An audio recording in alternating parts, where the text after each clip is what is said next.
Hello orchid friends, and welcome to my channel Little Orchids.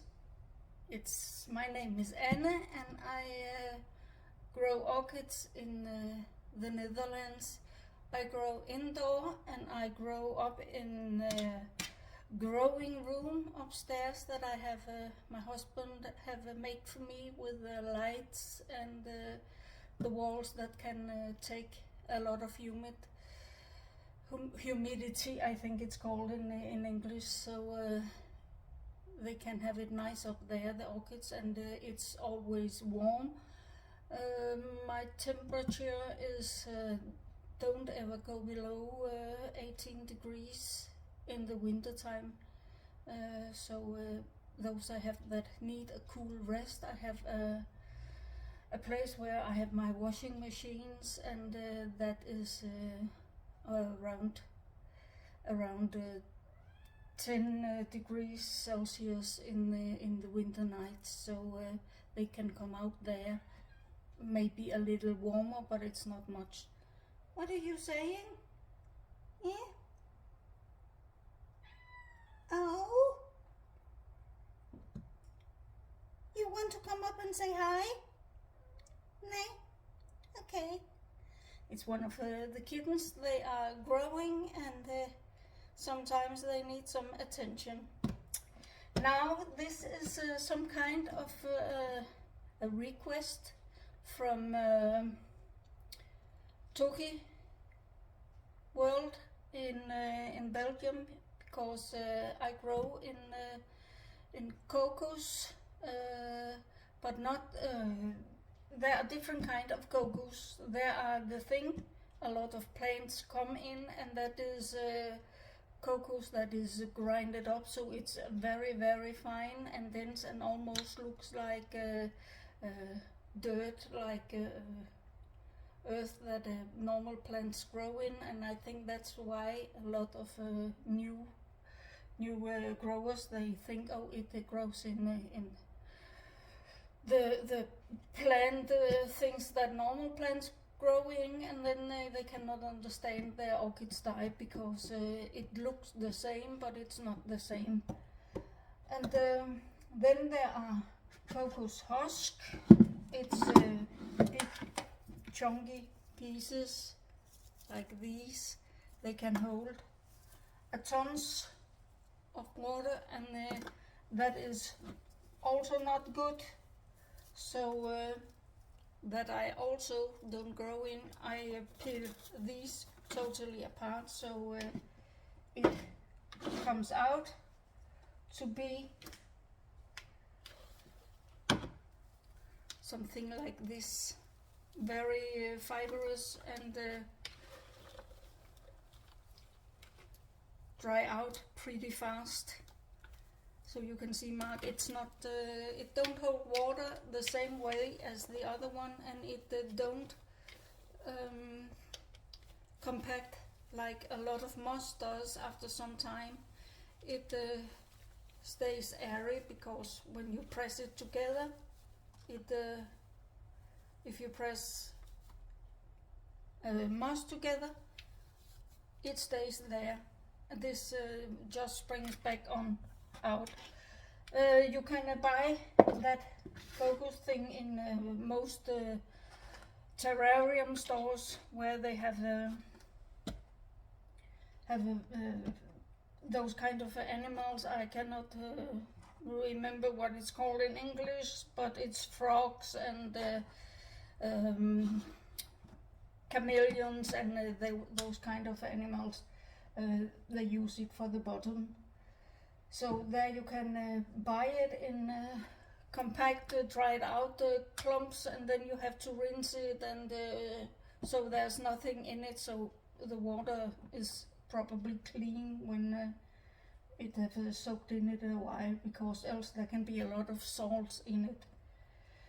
Then there is another kind, and that is those cocos that you can line a thing, such a basket in, and to hold in earth. But that you can also use and just pull apart, so it becomes fibrous because it also dry out very fast, and it sometimes take less work to do so. So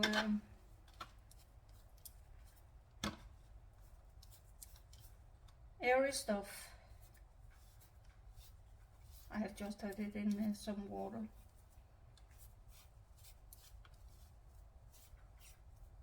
But that's also very airy stuff.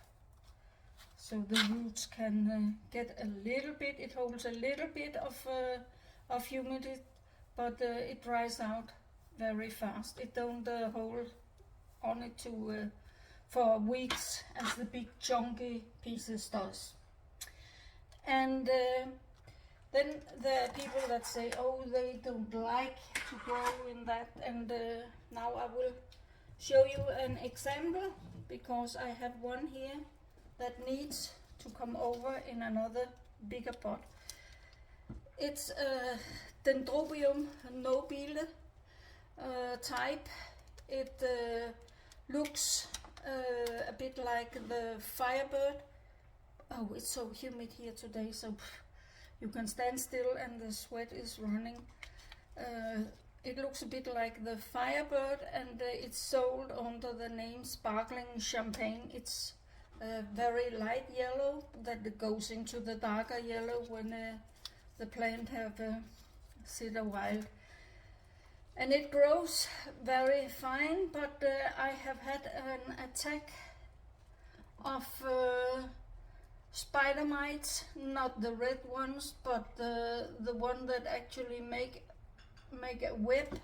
So it have got one treatment, but it will get a treatment again today. I think it have taken some damage. I can see it on the leaves, so it's a bit of shame, but let's hope it will grow new growth to me next year. So let's see if I can get it out of the pot. I will not what is it called, plant it totally repot. I will plant it on, I think it's called, if I can get it out of here. I might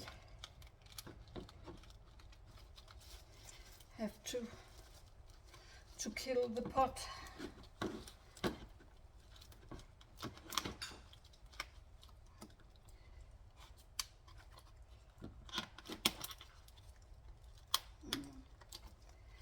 I think it goes,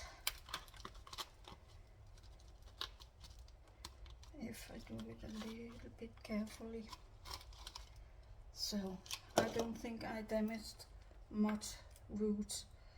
There is also some bark in it, and I always mix it with bark and that cocos stuff. I will not plant it on till first next year, I think, after it have flowered. So I will see if I can loosen up some of these roots. See if I can find something to loosen them up with.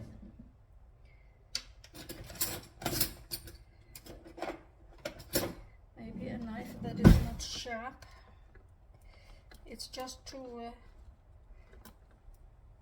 lift them a little bit out. So it can grow out. In the new media I'm gonna give down the sides.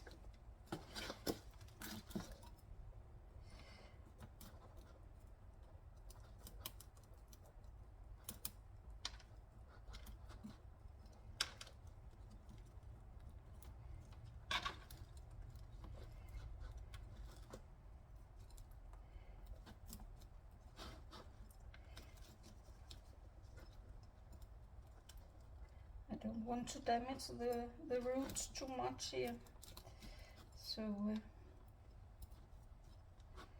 let's try to do it a little bit careful.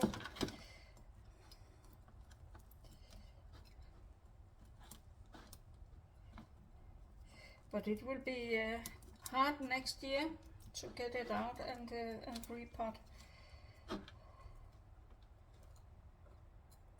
because I think it will need it next year.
I think it's a big solid clump of roots, because it dries out really fast. So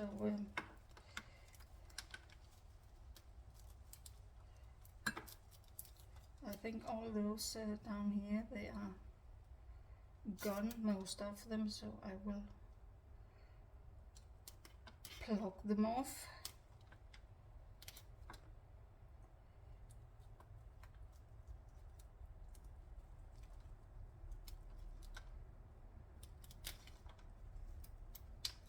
It looks a bit brutal, but it have a lot of wood of roots, so I think it survived that I am a little bit brutal down here.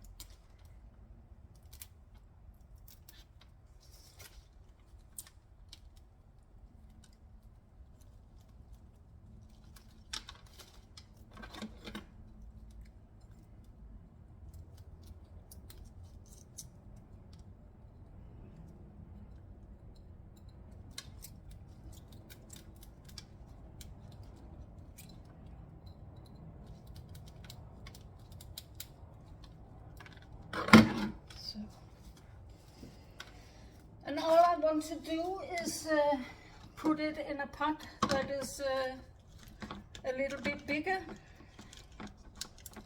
First I will come some of this in the bottom. I will come some bark down in the bottom.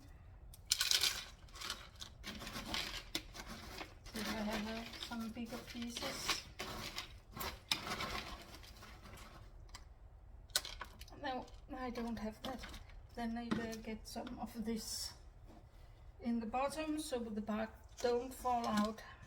So now we can get a little bit of bark. And down goes the girl. This one grows up in our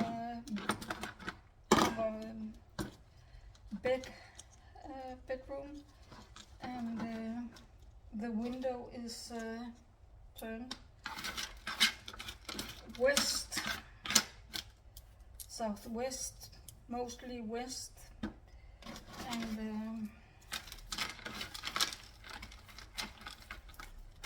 it gets a lot of sun.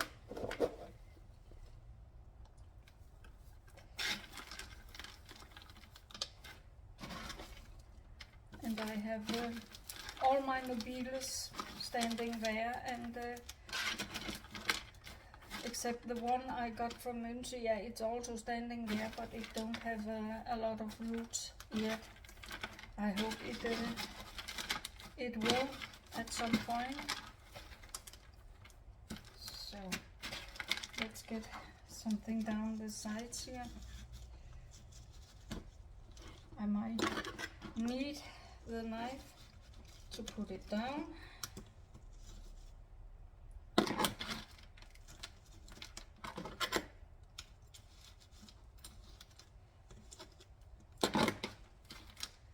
I don't want to compact it, it just has to come come down loosely.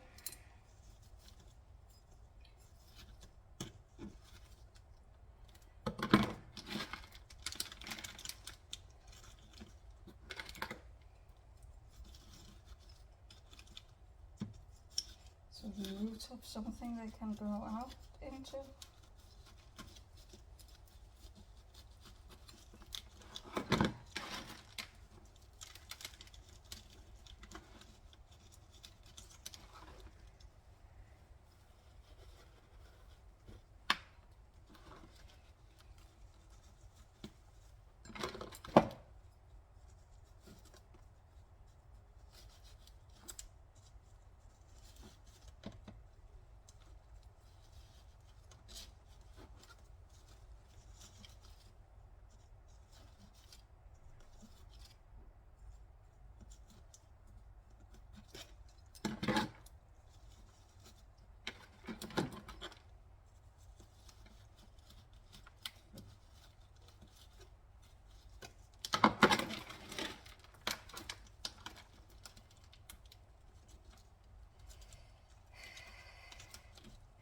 You can stand still and sweat because it's so humid today.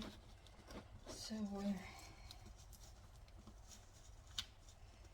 and the sun is not shining, so it's not that warm, it's just extremely humid.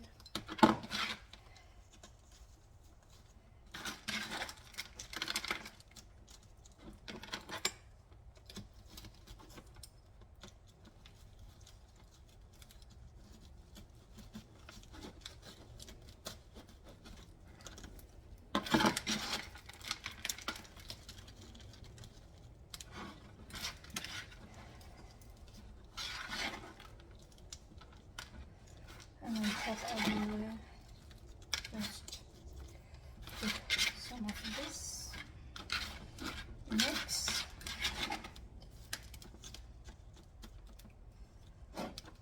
And there you have it. There are rooms to grow those roots in. And that was actually all for me. Now I will go out and give her a treatment again, because you can see on the leaves they have taken a bit of damage. It's a really shame, but sometimes those beasts are very fast, and you first notice when you see either the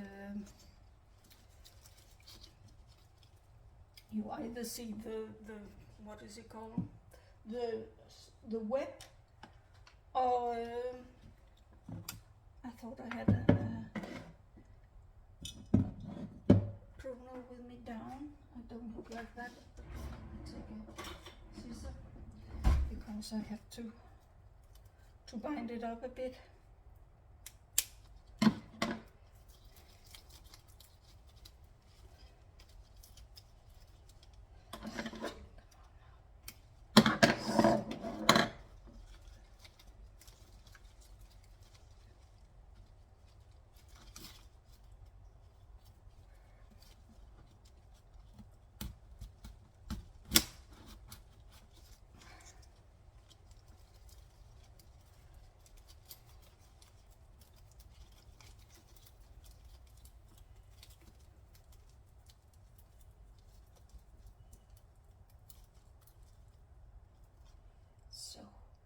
So that was all from me. Give it a thumb up if you like the video, and questions are always welcome. Comments overall is welcome. Subscribe to my channel, and there will come more orchid videos, and yeah, and also updates on this one, how it's progressing in the new medium I have added to the old ones. So thanks for watching, and bye for now.